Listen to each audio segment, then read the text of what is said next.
So how about this view?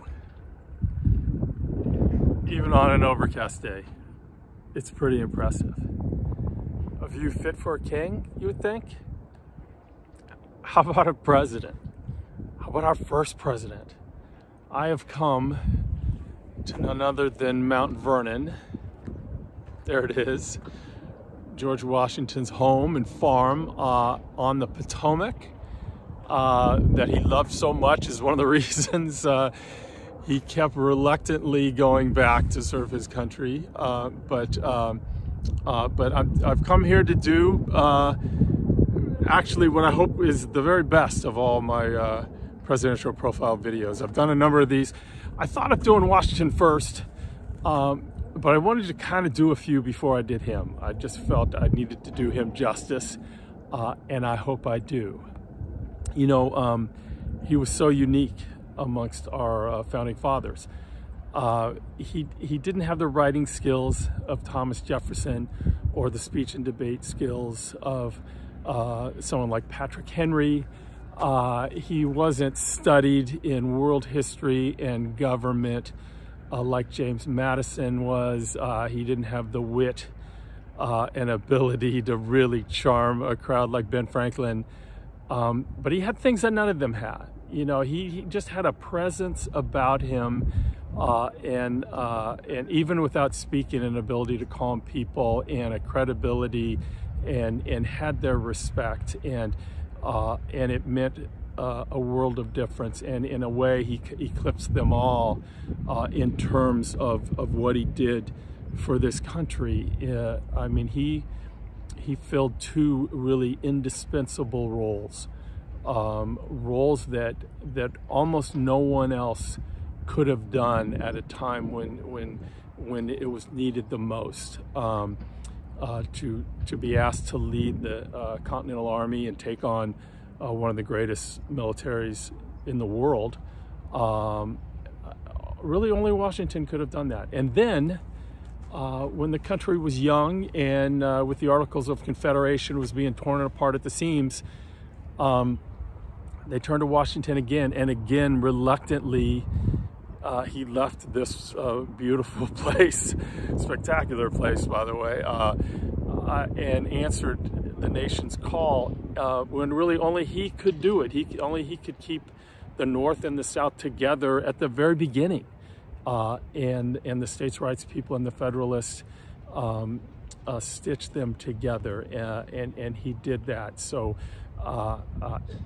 Certainly unique and indispensable in the origins of our country. And there's not to say that we wouldn't have split from the British eventually, but it might have been very different. It could have been more chaotic, could have been more bloody, it could have been splitting the country. North and South could have been two different countries. It certainly wouldn't have been the United States that we know it today.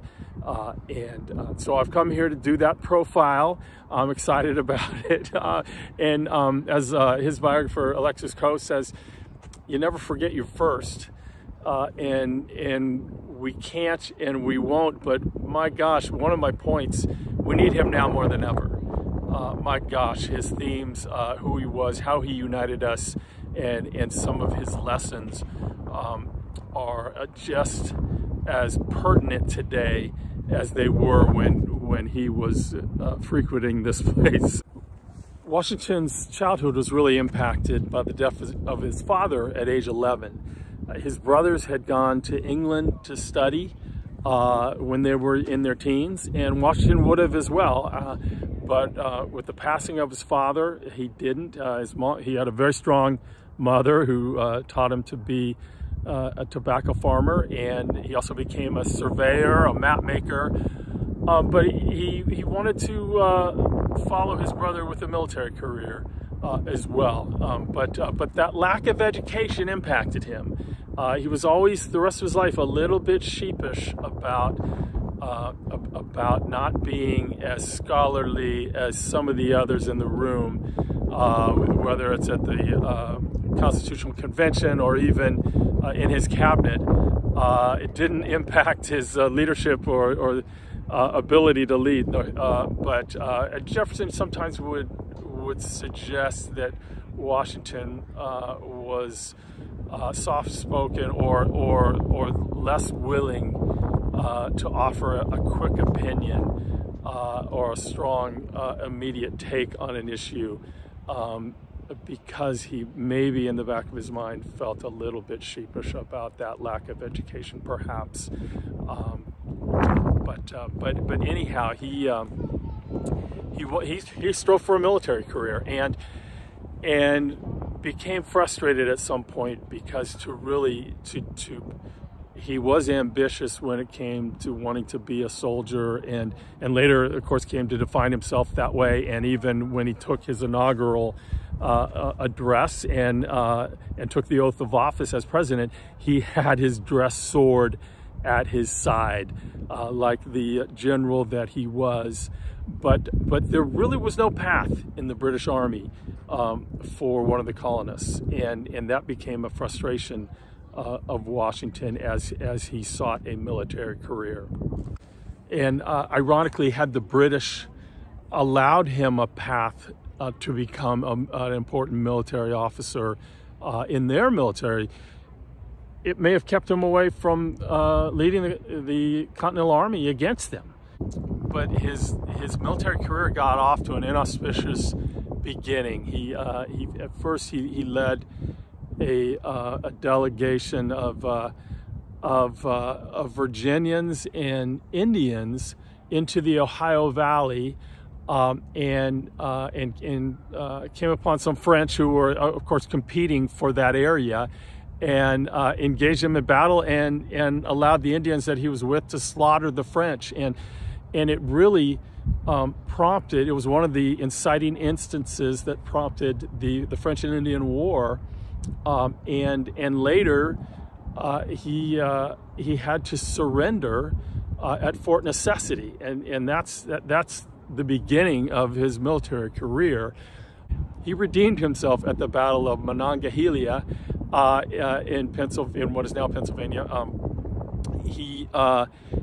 He was fighting with the British General Braddock, who was mortally wounded in that battle, and ultimately gave Washington command.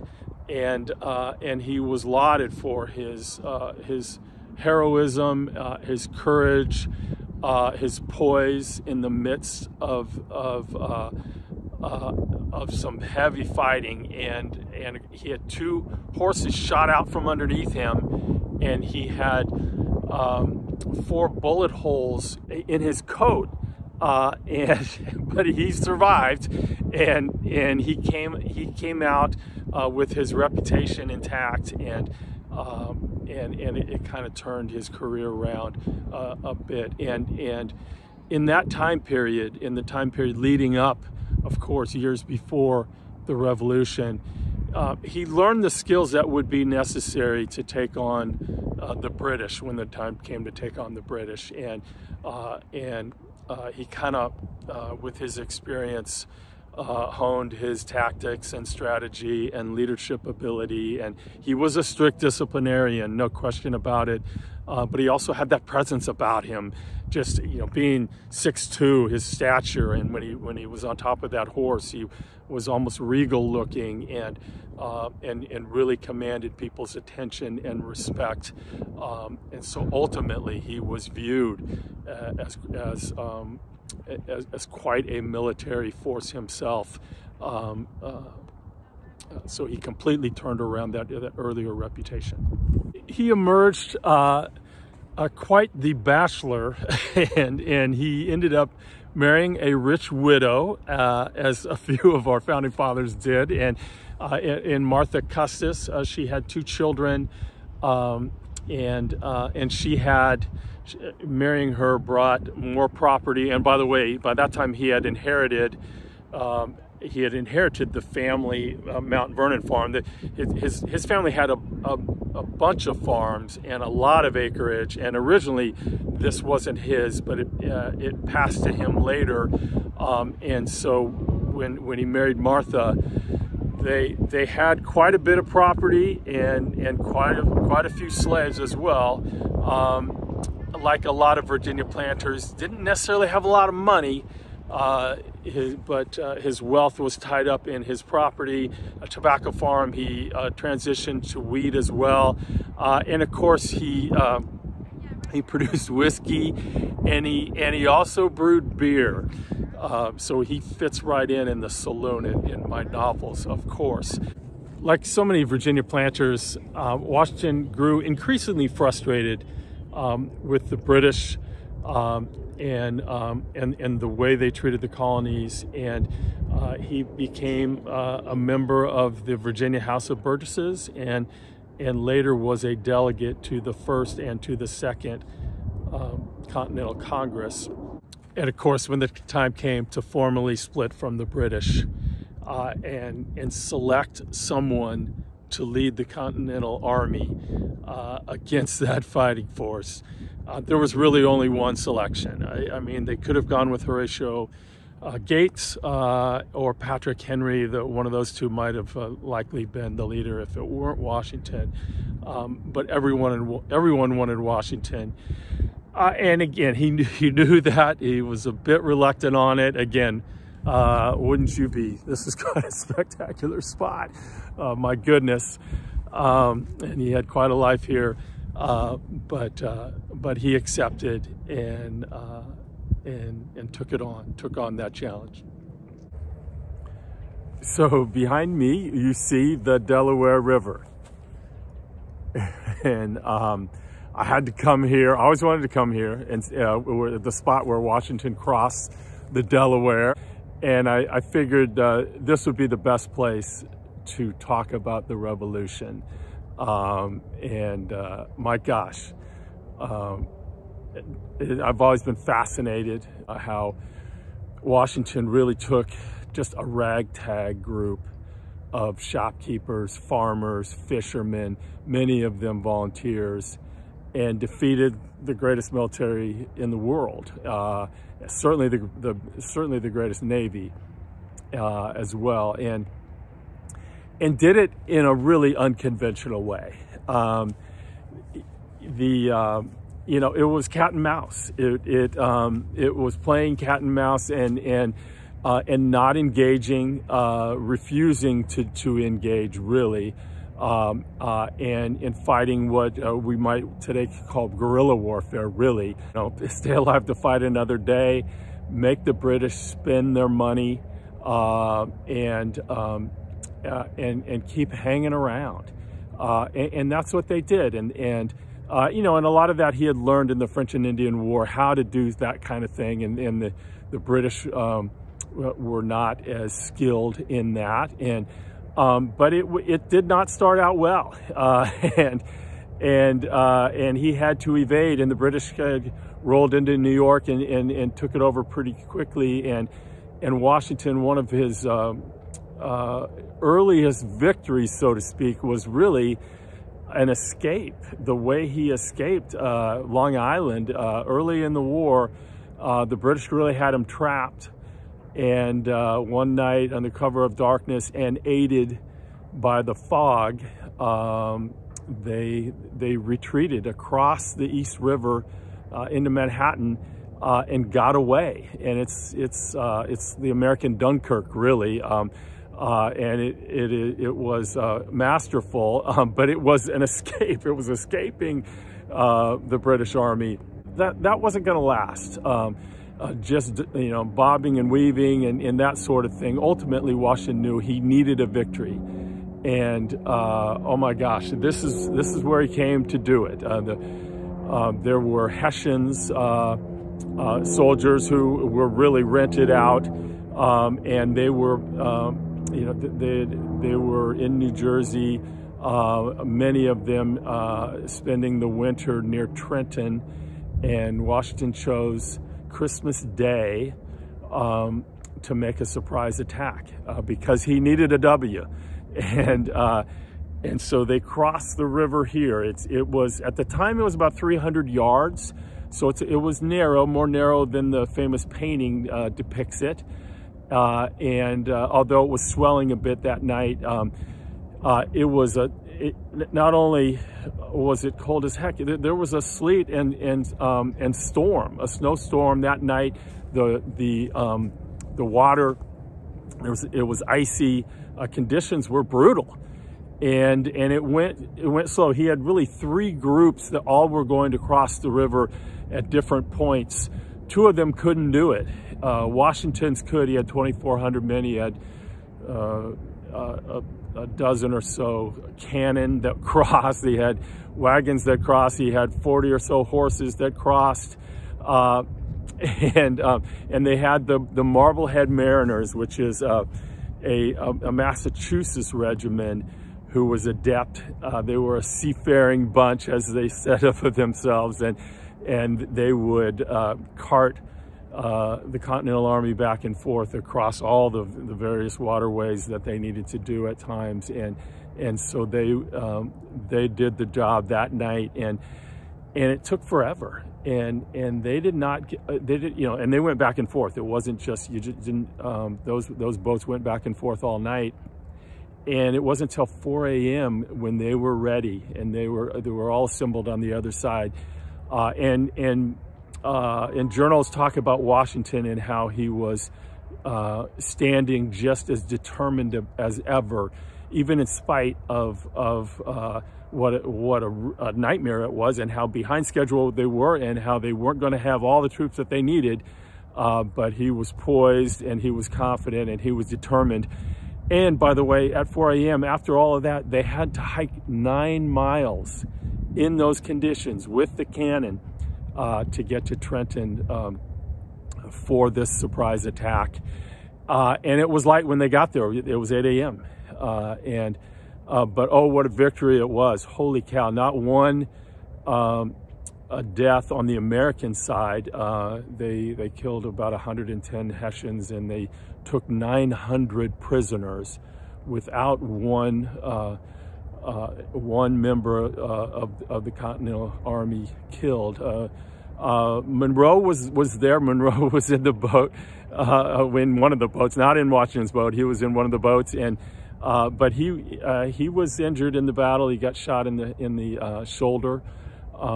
But it was a great win, and when they needed it, and it was the enlisted men, many of them, their enlistments were running out within 4 days of this battle. So it was, the timing couldn't have been better. They needed a win for public relations and morale, but they got it, and it really kind of turned the whole war around, and led people to believe that, my gosh, maybe the revolutionaries could pull this off. Maybe it was possible to defeat this army, and it was really, really incredible. So it's really impossible to overestimate the significance of this battle in particular, and how it turned things around. And it was anything but smooth sailing, but it did provide a seed of hope for Washington, but for everyone else, that perhaps they could do this. And he fought a lot of things. He fought the weather, and he fought Congress for more food, for rations and uniforms, and for pay, those that had been promised. And he fought public opinion at times, but 4 years later, Cornwallis is surrendering, and the war is over 2 years after that, and it was really remarkable. But the seeds of all that were sown here, and I love the Franklin's. I just get such a kick out of Ben Franklin, but he spent almost a couple of decades in Britain. And he was over there in 1775, and he was over there when the revolution broke out, and he was really held accountable for that, and he was brought in by the British officials, and he was ridiculed and humiliated, and really taken to task over this whole thing. And so he had a little fun after the war He sent a letter to one of his old acquaintances on the British side, and taunted him, so to speak, saying, we chose a Virginia planter to lead our army, and one by one he dispatched 5 different of your greatest generals and sent them back to you in disgrace, defeated, and, which was one way to put it, and speaks to their attitude and of George Washington and what he was able to accomplish. It really is remarkable. And then finally, it's worth noting that Cornwallis, the British general, in his surrendering at Yorktown, said to Washington, "Fame will gather your brightest laurels along the banks of the Delaware River." And what a poetic way, my gosh, for somebody to come up with that while they're surrendering, as I try to be a bit of a writer myself. Oh my God, what poetic words, and how gracious in defeat, but also so telling about what that British general felt about this particular surprise attack, and bold surprise attack at that, by Washington. Pretty powerful stuff. I'm outside the Fraunces Tavern in the tip of Manhattan. And it's a special place. George Washington and his officers would come here occasionally. It was part of his, at one point it was his headquarters, briefly, during the Revolution, owned by his friend Samuel Fraunces, who was a spy for him, but a tavern owner. This is the place where Washington bade farewell to his officers in 1783. A week after Evacuation Day. So on Evacuation Day, New York City was taken over by the British and occupied for 7 years. And it wasn't until 2 years after Cornwallis surrendered at Yorktown that they left New York City, and it was a very carefully orchestrated moment where the British sailed out. The last remaining British troops sailed out. And then in came Knox with about 800 of the Continental Army, and Washington came in with a parade, and it was a party that night. And there was a party. Clinton, the governor of New York, put on a party here at the Fraunces Tavern that night. But a week later, Washington wanted to do a very personal farewell to his troops as he was exiting the stage, thinking he was exiting the stage for good, and going back to a private life in Virginia. And that act of voluntarily leaving and going home after you are the leader of a conquering army in a revolution was unprecedented in the history of the world, really.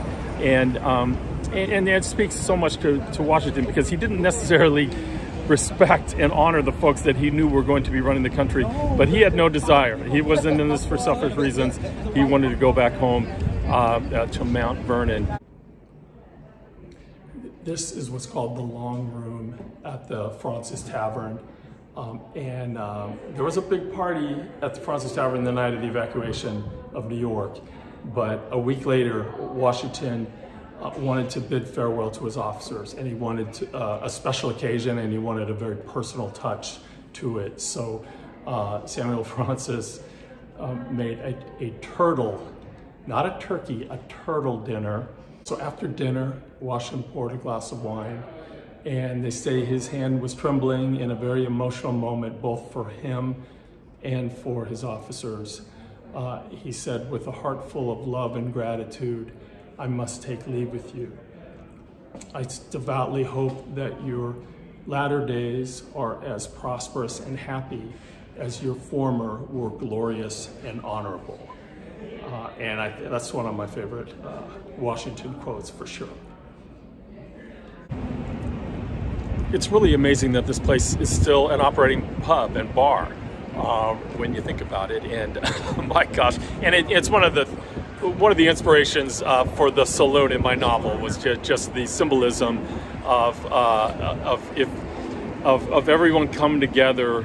It was kind of a vehicle of what unites us, and I guess I have to say it probably unites some of us more than others. It's just remarkable that you can walk into a pub that was frequented by Washington and the boys back in the day, which is pretty cool, and they did. And also, as I mentioned, it served as headquarters for a period of time. They also had a court-martial proceeding in here. Samuel Fraunces, by the way, was instrumental, he says at least, in foiling 2 different plots against Washington's life, after the Revolution, he petitioned Congress to get paid for those acts and others. He was a spy during the war, and they paid him. They paid him a lot of money for it. But a colorful character who may have been partially of African descent, by the way, and he was born in the West Indies, but clearly he had an epic watering hole during the Revolution. And one more thing about this place. At the beginning of the war, when Hamilton and a bunch of his men stole a ton of cannons from the British were upset, and so with their boats, they bombarded New York, and a cannonball went through the roof of this place, but it still stands, baby, and it still stands. After bidding farewell to his officers at the Fraunces Tavern, Washington went to formally resign in front of the entire Congress at the State House at Annapolis. They had been kind of moving around the government during the war, of course, and then he came back here, and he intended to retire here and live out the rest of his life here. And why not? But the Articles of Confederation ultimately were not working. The federal government did not have much power, and it didn't have power to raise money. Really was having trouble arbitrating disputes between states, and it was clear that it was going to split apart, and that the young country was going to split apart. And people like Madison and Hamilton decided there needed to be a constitutional convention and really construct a new form of government that would work. And of course, Washington wanted no part of that. And then people like Madison kept coming here trying to get him involved in that constitutional convention, and Hamilton lobbied him as well, and others. And once again, he reluctantly answered the call of the country, and Martha did not go with him. So he followed the others to Philadelphia for the Constitutional Convention.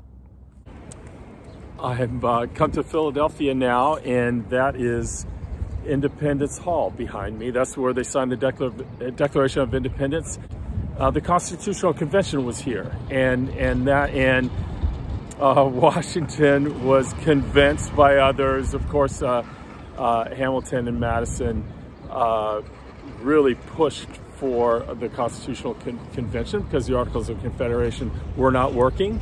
And they also pushed for Washington to come and be here. It was important, they thought, for him to be here and to be a delegate. So, of course, he reluctantly agreed to be a delegate. And once he got here, they unanimously elected him president of the Constitutional Convention. So he sat at the front of the room in his military garb, the soldier that he is and was, and presided over the Constitutional Convention. And interestingly enough, that statue that you see in front of Independence Hall is a statue of Washington. And they produced the convention, which the Constitution, which of course still stands, as amended many times. And Washington returned home to Mount Vernon, but I think he had a sneaky suspicion that they would be asking him to come back again and serve as the first president, the executive portion of the Constitution that they had just ratified. I came right to the site of Washington's first inauguration, and it is right in the heart of the financial district of New York City. In fact, the New York Stock Exchange, right there, is right across the street. So this is Federal Hall in Manhattan, where the Capitol was when Washington took his oath of office. You know, he and Martha really did not want to leave Mount Vernon and take this job. He thought it would be an impossible job, and it was, but interestingly enough, an impossible job that perhaps he alone was fit to accomplish, because you already had factions on either side, factions as he called them, the Federalists and the states' rights people squaring off against each other, the Hamilton versus Jefferson. But Washington was kind of above that, and he was seen as being above all that, and a Southerner that the northern states trusted. And so anyhow, but he and Mother did not want to come. In fact, she didn't come to the inauguration. She waited a month before she met him. So he got the he was unanimously elected by all the electors. The electors could vote for two candidates, and he was on every ballot. And Adams got the second most votes, and so became the vice president. But he didn't find out until, the election, by the way, took place, the general election took place, depending on the state, between November and January. All states had different rules for it, and different rules for how they were going to select the electors, and then the electors voted, and the results of that were not known until the very beginning of April. And Washington didn't learn that he won for another week. But he thought he'd come up, so he knew he was going to get it, though. He had a strong suspicion that he was going to get it, but he wrote to his former aide, Henry Knox, and said, I feel like a culprit on his way to his place of execution. So that's how he felt about what this job and doing this job was going to do to his reputation, and just how impossible it was going to be for him. And he was kind of right in a sense. But he took what he thought would be a few days to come up, but he took a bunch of people with him. He took several slaves with him, and an entourage really, to come up to make this trip, and thought it would be quick. But they got to Alexandria, and of course they had to throw a big dinner for him there. And he was the whole way up there, rather than be treated like a culprit on death row. No, he was a hero the whole way, and got a hero's welcome everywhere he went. When they pulled into Trenton, New Jersey, there was a parade, and they had 13 young girls in front of Washington, who was on a horse, and they were throwing rose petals, and you had choirs singing and bands playing, and a lot of fanfare. Then he crossed the Delaware the other direction, going to Philadelphia, and Philadelphia, they say there were 20,000 people awaiting him, and again, he got off his carriage and rode into Philadelphia on a white horse, and was treated like a conquering hero. And he had kind of notified New York ahead of time that when he got there, he didn't want any fanfare, but of course, there was tremendous fanfare, and he came across to Manhattan in a barge, followed by an armada of boats, and the barge had 13 oarsmen for the 13 states, and just like everywhere he went, they offered him 13 toasts, which is part of the reason why I do that in the novel as well. and it was quite a deal. And he settled he settled at the base of the Brooklyn Bridge at the Franklin House. It was quite a place, and it was decorated to the nines, and he had servants, and he didn't want to. He didn't think that Congress should pay for his rent, but they did, and ultimately accepted that. On Inauguration Day, so many of the things that they decided on are still done today. Beginning with a parade of all the dignitaries and notables, and they walked from the president's residence, as they do today, making their way in a parade to the Capitol, this Federal Hall. By the way, it wasn't the same Federal Hall. They about 20 years later, 30 years later, they knocked it down and they erected this structure here. So it was a different looking building that he walked to. But they walked here, and this is where the Senate and the House got together. And John Adams, the Vice President, received him. And then he went out to the balcony to take the inaugural, or to be sworn in by Robert Livingston, the Chancellor of New York, did the swearing in. Congress thought it was important to have a Bible, and so they, at the last minute, they got from the Masonic Temple, St. John's, they got nearby, they got a Bible, and since then, at least 6 times that same Bible has been used by presidents to be sworn in. And he took the oath of office on a balcony, and this, where I'm standing here, was crowded with people. And he did not address the crowd, but he bowed, and he picked up the Bible and kissed it. And Robert Livingston said, "Long live George Washington, President of the United States," which sounds like something you would say for someone who was accepting to be a king for life, which he famously was, and he did not want to be called Your Highness, did not want to be a king or an emperor. He thought it more appropriate to be president. And he went inside.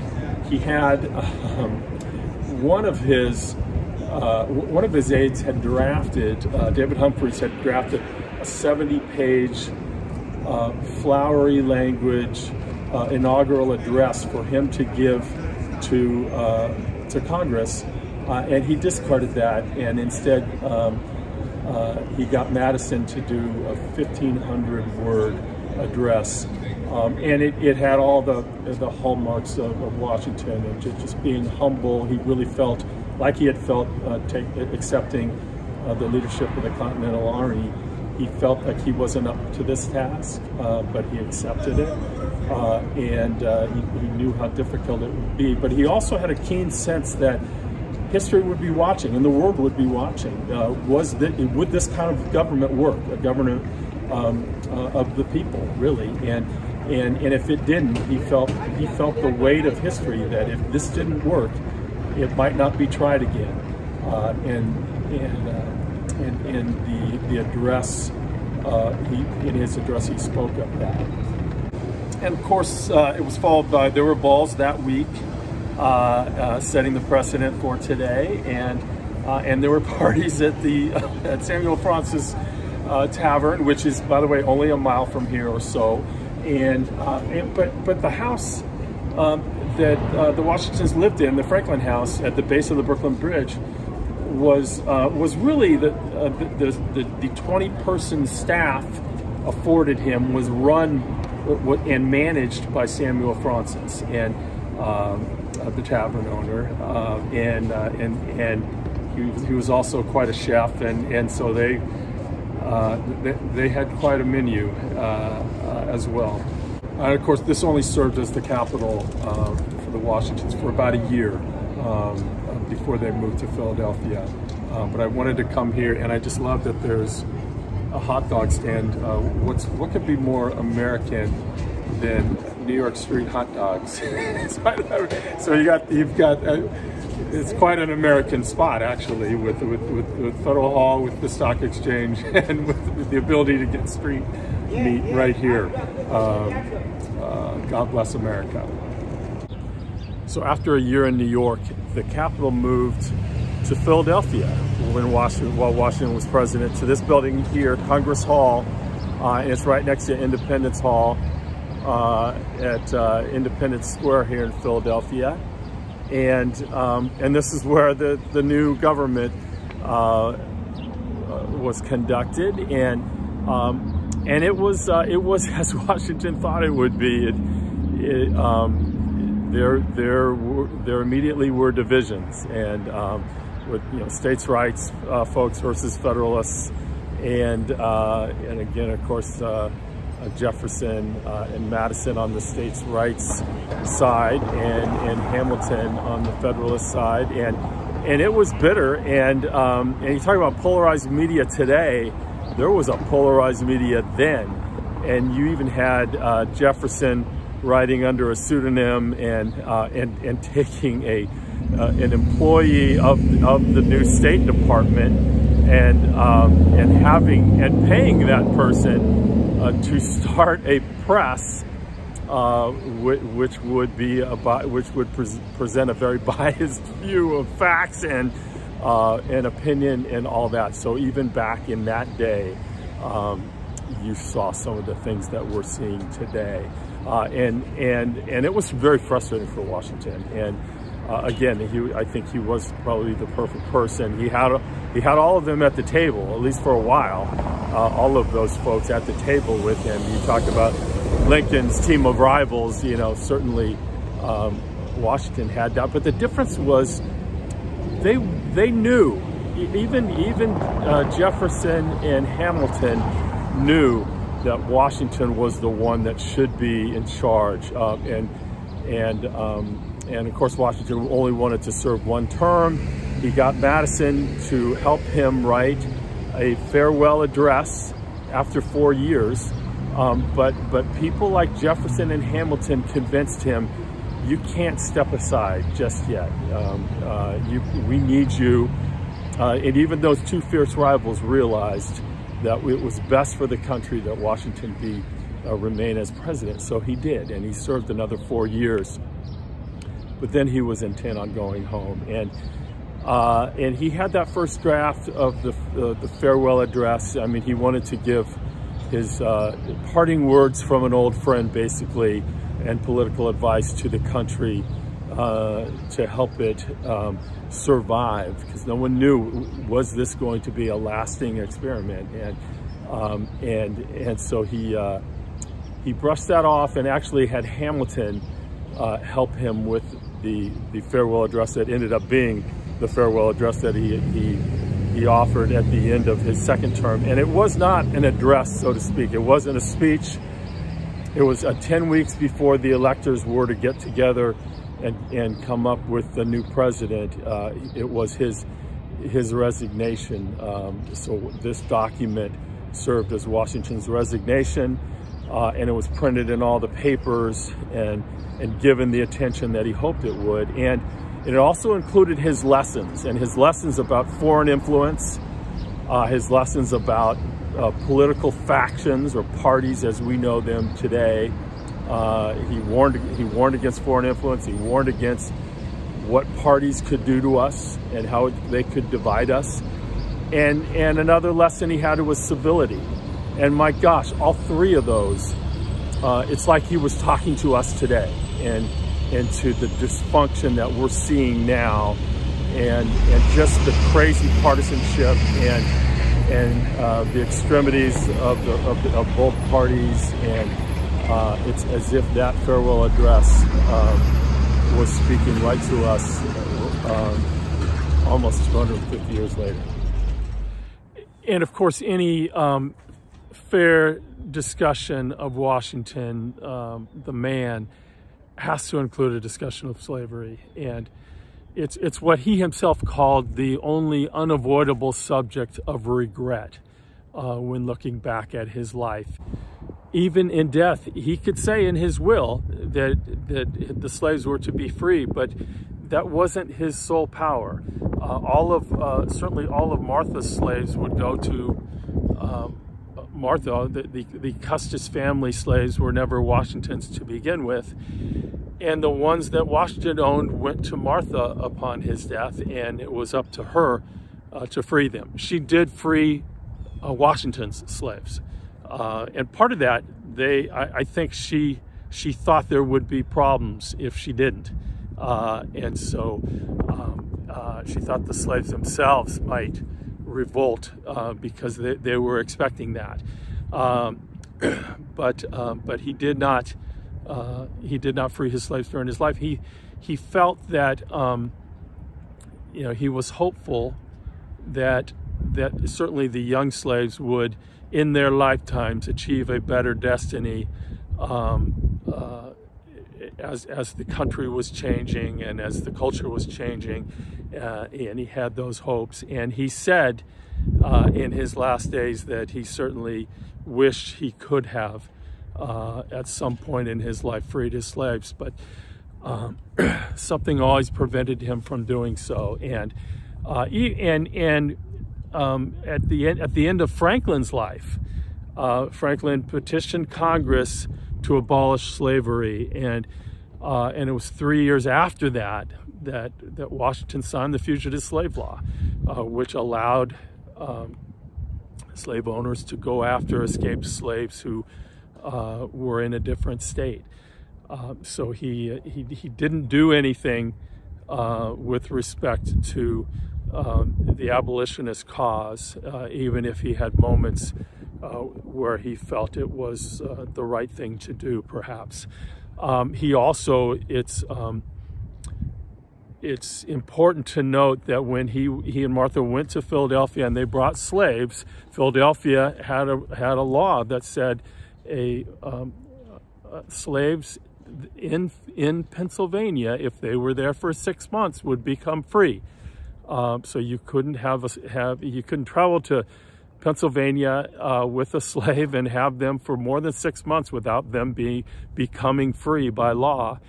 And so when he was president, they would rotate the slaves out of Philadelphia and back here to prevent that law from taking effect. And it's fair to say they weren't real transparent about the reasons for that, either with the public or with the slaves, but that was the reason they did it. There are also, there are moments when Washington would say that he thought perhaps his slaves, who he felt he treated better than other plantation owners, would be better off as slaves for him than they would even if they were free. It's certainly a convenient thought, and it's interesting that people like Lafayette, and I'll talk about him in a minute, but Lafayette, who was like a son to Washington, and pushed him on the issue of slavery. This is the French, the Frenchman who became a general in the Continental Congress, or in the Continental Army. And Lafayette wanted to conduct an experiment where they would take a group of slaves and give them a plantation. It'd be in South America, and see how they did, and they would be free, and just use it as an experiment. And he solicited a lot of people, including Washington, to be part of that. And Washington thought it was an admirable experiment, but did not commit to be a part of it. And finally, even those slaves closest to Washington, like Christopher Shields, depicted here in this painting in the upper right, you can barely see him. Even people like him who accompanied Washington to Philadelphia when Washington became president, and Billy Lee, who was at Washington's side throughout the entire Revolution, and Ona Judge, who was at Martha's side a lot of her adult life. Even those that were closest to them were not freed upon his death. And in Ona Judge's case, she escaped from Philadelphia, and George and Martha Washington continued to try to track her down and bring her back throughout the rest of his life, but were unsuccessful in doing so. And of course, in my novels, I make a big deal. I have a chapter about dogs in each book, because so many of the presidents were so into dogs, and Washington is at the top of that list, and he's that way in the saloon too. But there was tons of dogs here. He was a lover of dogs. There's a famous incident in the Battle of Germantown during the Revolution when General Howe, the British general's dog, a fox terrier, wandered away and ended up on the Continental Army side, and Washington found out about that. It took it into his quarters and groomed it and fed it, and made sure it was returned to General Howe. And well, skeptics say that was just a way to figure out where exactly General Howe's headquarters was. There are those that think that it was just Washington concern for the dog and his love of dogs that prompted him to do that. So it's of course a touching story for dog lovers, like so many of us. He also, and again, Lafayette, I love the Lafayette-Washington connection, by the way, but Washington was always looking for faster dogs for his hunting dogs, and Lafayette told him about the staghounds that they had in France, and ultimately gave him a bunch of his staghounds. And John Quincy Adams was enlisted to bring them over across the Atlantic when he was returning home from Europe, and so somehow that job fell to him. And Washington was delighted when they came here, and he bred them with some of his hound dogs. The American Kennel Club, there are a couple of different breeds of dog that Washington is credited with being the founder of, or the origin of it, the original breeder of, so it's an interesting connection that he has. And by the way, he had a dog. I love the names of his dogs. He had one named Tipsy, one named Drunkard, another named Cornwallis, which of course the general who surrendered, the British general who surrendered. So I just get a kick out of about all the president's dogs, but certainly Washington's. So I had to come here to the Washington Monument in the city named for Washington to wrap this up. And I love that you can barely see the moon there, which is perfect for the novel, and with the cover for that first novel.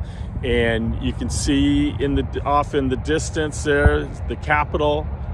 And over here, I don't think where I'm standing, you can see the White House, but it's that way, and the Lincoln Memorial on the other side. But I just thought this would be the perfect spot to draw this to a close.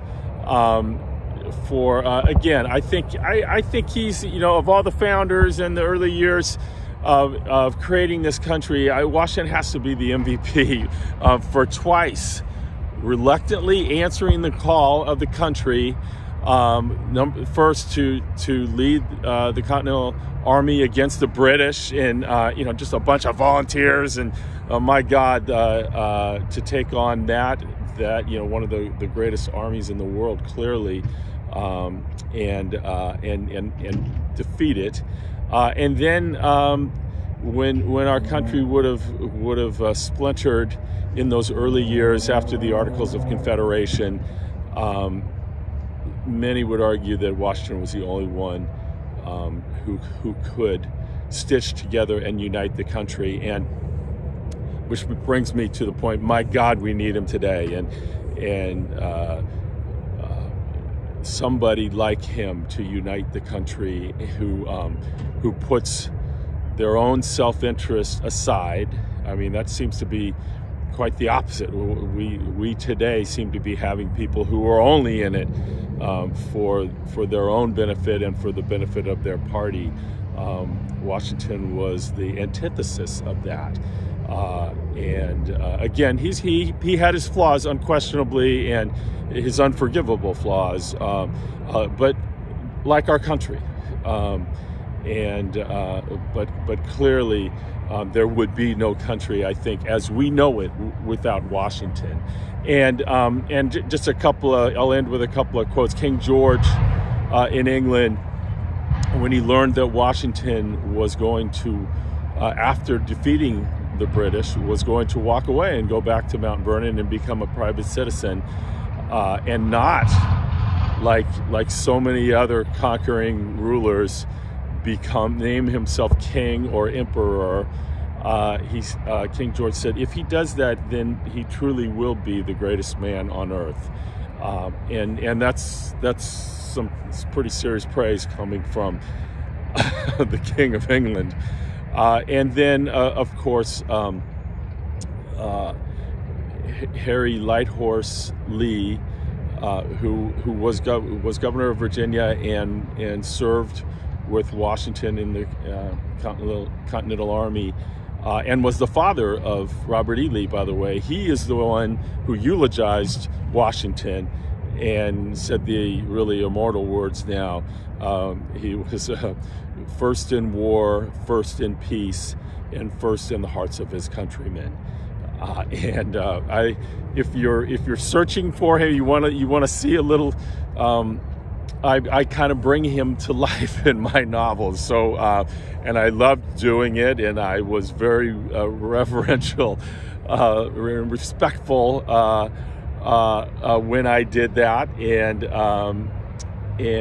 he has the respect of everyone in the room. But I loved writing that character, just like I loved writing them all.